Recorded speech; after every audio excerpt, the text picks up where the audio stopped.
Yo, so we're back with another reaction. Now we got how a zero-star basketball recruit became the NBA's newest superstar. Now, Tyrese Haliburton actually been going crazy. I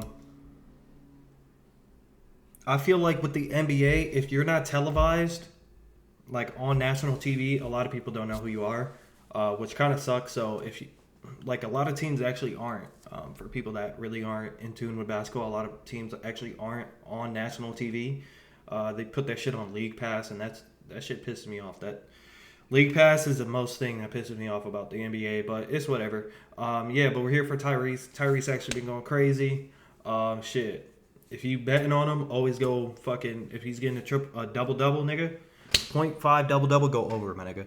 Go over. He gonna get that bitch for you.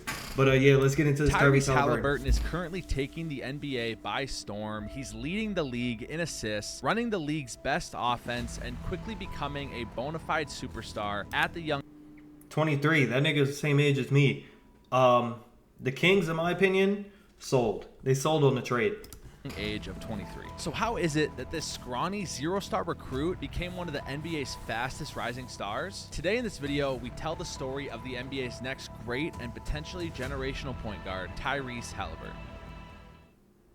Heralding from a smaller town in the Midwest with a population of 66,000 people, Tyrese didn't receive a Power 5 scholarship offer until the summer before his senior year. And although he had a huge love for basketball at a very young age, playing in the NBA never seemed to be something that was that tangible. But it was his dream, and he never stopped believing. As he got to high school... That nigga played with Tyler Hero? Oh, hell nah. That's a swaggy-ass white boy right there. Received small offers from mid-major schools, and at 16 he had decided he was going to go to Northern Iowa, a mid-major college in the Missouri Valley Conference. He wanted to conquer this thing called greatness as a young kid.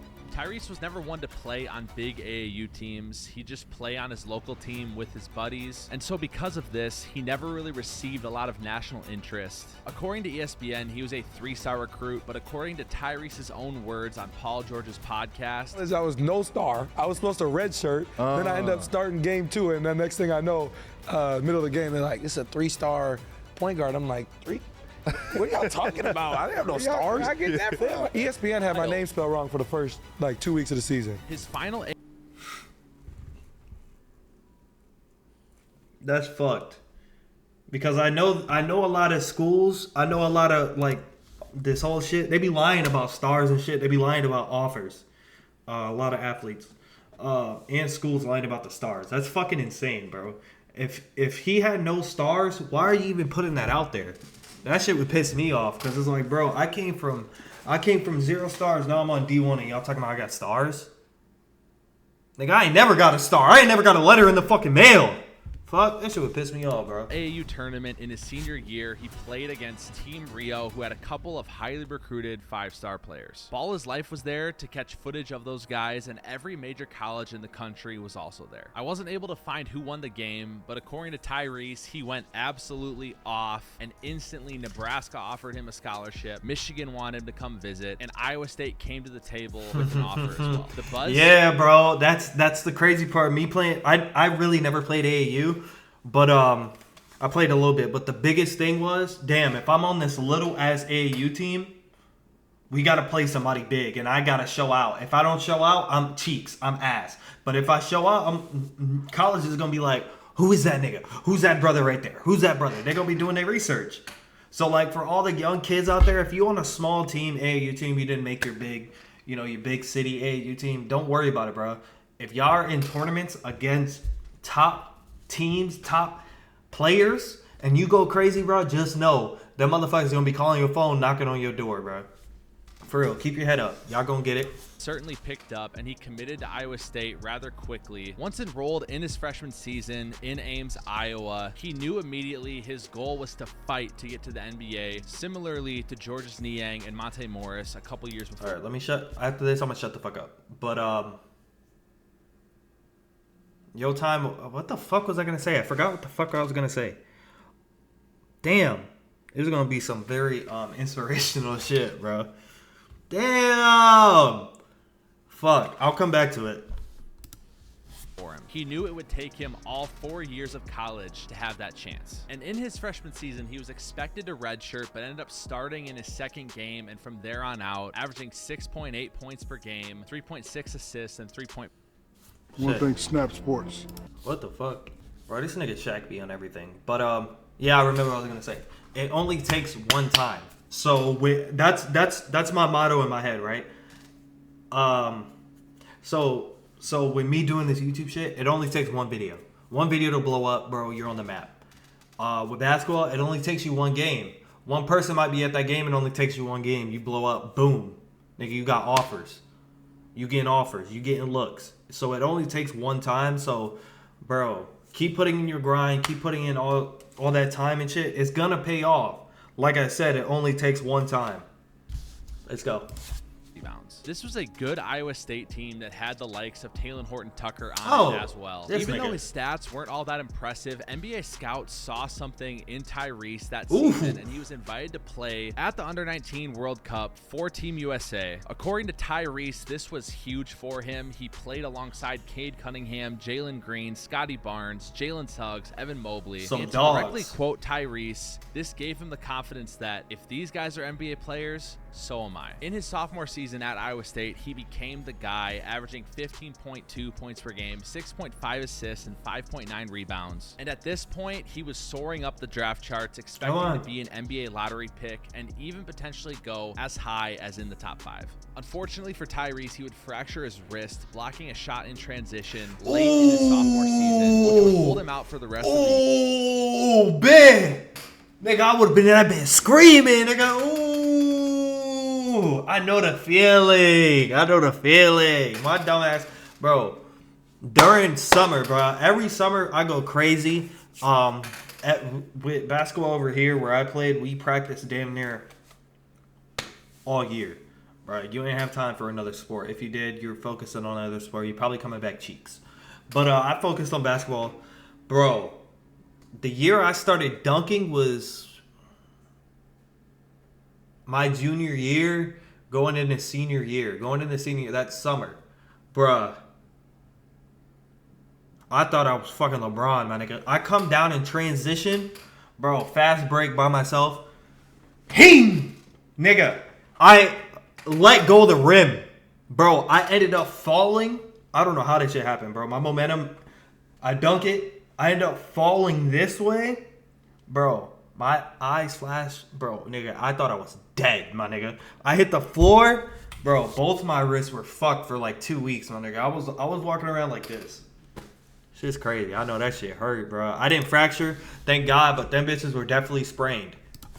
Blocking a shot in transition late in his sophomore season, which would hold him out for the rest of the year. And then COVID-19 happened, and the whole world shut down, including the NBA season, meaning it would be a long 9 months between Tyrese's last game he played and NBA draft night. The 2020 NBA draft was held on November 19th, 2020. At number 1 overall, the Timberwolves would select Anthony Edwards. After an interesting choice at number 2 with the Warriors selecting James Wiseman, the Charlotte Hornets would take LaMelo Ball at 3. And here's where the rest of the draft would get super interesting. Wow. I thought Tyrese was older than, well, he is older than them niggas, but I thought he drafted way earlier than these niggas, bro. That's crazy. I didn't know that. First-star recruit really about to get drafted in the top 5 of the 2020 NBA draft. At number 4, the Bulls took Patrick Williams. And then at 5, the Cavaliers went with Isaac Okoro. At Who the number fuck is 6, Patrick Williams? the Hawks took Onyeka Okongwu. And then at 7, the Pistons, Killian Hayes. Oh, at they 8, fucked up the Knicks, that one. Obi Toppin, and so on, all the way down to the number 12 pick in the draft, where the Kings finally selected Tyrese Haliburton with their pick. It was a slide that confused a lot of people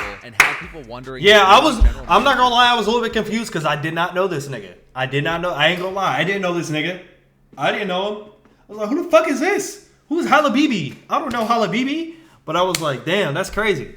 just overthinking Tyrese Haliburton. Landing in Sacramento meant that Haliburton would have a lot of work ahead of him. The Kings were not the Kings of last season at this time. They hadn't been to a playoff game in 14 or 15 years. I remember and this even too. though Tyrese's first season was a solid one where he ended up on the All-NBA rookie first team, averaging 13 points and 5.3 assists, That's the Kings great. would miss the playoffs and go 31-41. Going into Tyrese's second season in the NBA, everyone was salivating over the Kings front court of De'Aaron Fox and Tyrese Haliburton. Imaginations ran wild in Kings fans' heads that this duo was going to be the ones to finally break the streak. But on This is when I was like, oh, this nigga's kind of tough. Like with De'Aaron Fox, I was like, who is it? Like I started tapping in a little bit. I was like, okay, this nigga is a little bit tough. Like let me see what Sacramento doing. Then they do some dumb shit.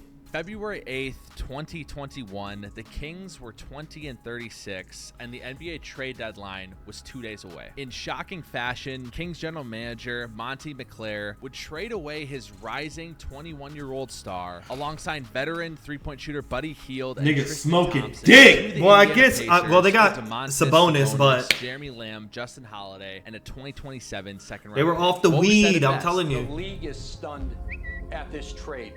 If they knew they could have traded for Tyrese Haliburton, they would have been knocking at the door. Everyone thought he was untouchable. And so did Tyrese. He found out he was going to be traded about 30 minutes before the Kings GM called him and said the deal is done. This trade really rocked Tyrese to his core, stating, I really was all in on Sacramento. And I wasn't shy about it. I would tell people straight up, I want to be the next C-Webb for this city. That was my whole mindset. I wanted to become one of those players who got drafted somewhere and built a legacy on and off the court. I wanted to become someone the people of Sacramento knew was in their corner. At the end of the day, the Kings believed internally that Fox and Haliburton were never going to be maximized working together, and so instead they decided to trade. Yeah, I Haliburton guess. for I get a their fringe point, but I all-star big swear man that's in stupid as Sabonis fuck. that they thought would be a better fit for their future. As shocking as this trade was at the time, we can't fully knock the Kings too much for it because we're sitting here in 2023 and the Kings just finished as the third seed in the Western Conference last year, breaking the longest playoff drought in Yeah, NBA but they ain't history winning of shit, 60 bro. years. They're not winning shit. Once they get to the playoffs, they out. It don't fucking matter. Like, But even so, it's still shocking to see a second-year ascending superstar get traded like Right. that. It doesn't happen in the NBA very often at all. But if there was any silver lining in all of this, it was that the Indiana Pacers were now Tyrese Haliburton's team. Indiana went and got him. This was their guy. This Midwest kid was back in the Midwest, and it was now his time to shine and have the opportunity to bring the Indiana Pacers back to its Reggie Miller days. There is one thing Tyrese said after this trade about Indiana that I thought was super powerful. oh my god.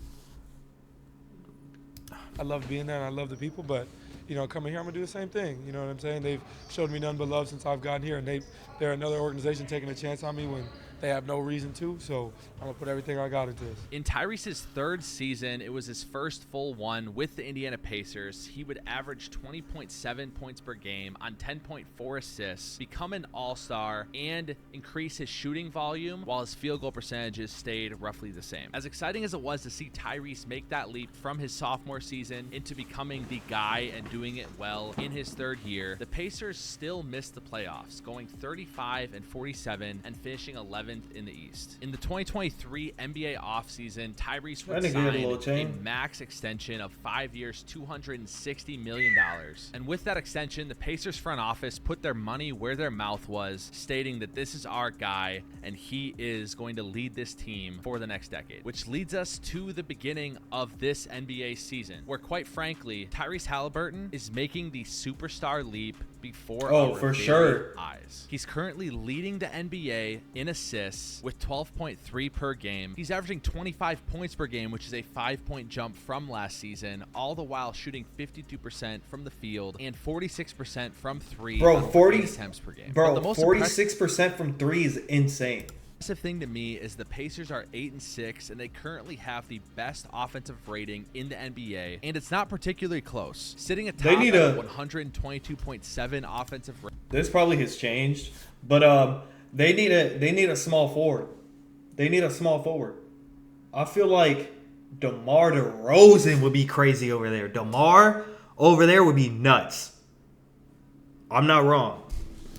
rating, with the Hawks in second at 119.5. Oh. They're also scoring a league best 128 points per game. And I know we're only 14 games into the season, but the league record for points per game is held by the 1982 Nuggets with 126.5. And speaking of the Atlanta Hawks, the Pacers just played them a couple days ago and beat them 157 to 152. Tyrese had 37 points and 16 assists, all the while locking the Pacers into Bro, a spot what? in the quarterfinals. Nigga, what?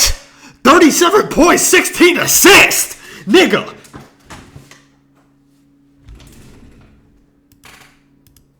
Let me, hold on. 57 to 152. Tyrese had 37 points and 16 assists, all the while locking the Pacers into a spot in the quarterfinals of the NBA in-season tournament in Las Vegas. I'm recording this video on Thanksgiving, and just last night, the Pacers played the Raptors, and Tyrese again had 30-plus points and 16-plus assists, making him the second player ever to do so and the first since Tiny Archibald did in 1972. He truly is one of the most fun players to watch in this league. His sheer playmaking and ability to create shots, create space, and get his teammates the ball when and where they need it is an extremely rare trait to have in today's NBA. Currently, right now, he's number 4 on the Basketball Reference MVP tracker. Like I said earlier, he's currently averaging 25.3 points per game and 12.3 assists. I'll say what I have to say but on if he that. keeps this up, he would be the first player in NBA history to do so, with the next closest being Magic Johnson scoring 23.9 points per game and 12.2 assists in 1987. So I guess you can say I am all aboard the Tyrese Haliburton train. Oh, I for spent sure. a lot of research doing this video and listening to him in podcast interviews. He's just such a likable guy and such a down-to-earth Light-skinned nigga, person. that's what it is. couldn't He's have light-skinned, happened nigga, to the a fuck? better human being, and I'm so excited to see him absolutely ball out for the Indiana Pacers Hello, old freaky ass. for years to come. If you enjoyed this video, check out the video I just did on what the NBA looked like 12 years ago. Thanks for watching, and as always, We might check that out. I don't know yet. We'll see. But, yeah, Tyrese Haliburton, I feel like if they get a small forward, DeMar DeRozan would be nuts. I know they're trying to get rid of that nigga. They're trying to get rid of Levine, too. They're trying to start over. DeMar DeRozan would be nuts over there. But, yeah, he's been going crazy. Tyrese Haliburton. I watched him in the little in-season championship game. He didn't do terrible. But he didn't. It's against LeBron fucking James. You're going against LeBron fucking James. It was the threes that really fucked him up. But, yeah, Tyrese, he's definitely going to be coming up. Now, well, he is coming up. If he's averaging 30, that's what I was going to say. If he was averaging 30 and 12, I feel like he'd be front runner, number 1. 30 and 12 is tough. 30 and 12, yeah, especially at 23 years old, nigga. Nigga, I'm voting that nigga in. Nigga, here, you got it. The fuck? But, yeah, they need a small forward over there. Tyrese is definitely going to be going crazy. Now I seen this whole thing on Instagram. It was like Anthony Edwards, LaMelo Ball, and Tyrese, and I think there was one more person. But it was like, who would you start your team with? And I was thinking, I'm like, damn. Personally, I would start it with LaMelo because he's on and off the court. If you want to fill those seats, and you know he has a chokehold on these low ass kids. Niggas are wearing LaMelos like on outdoor courts. Niggas are hooping in LaMelos on concrete. Shit's crazy. Niggas got them kids in a chokehold. But yeah, make sure y'all like, comment, subscribe. We're gonna have more basketball videos, more shit coming soon. And I'm out.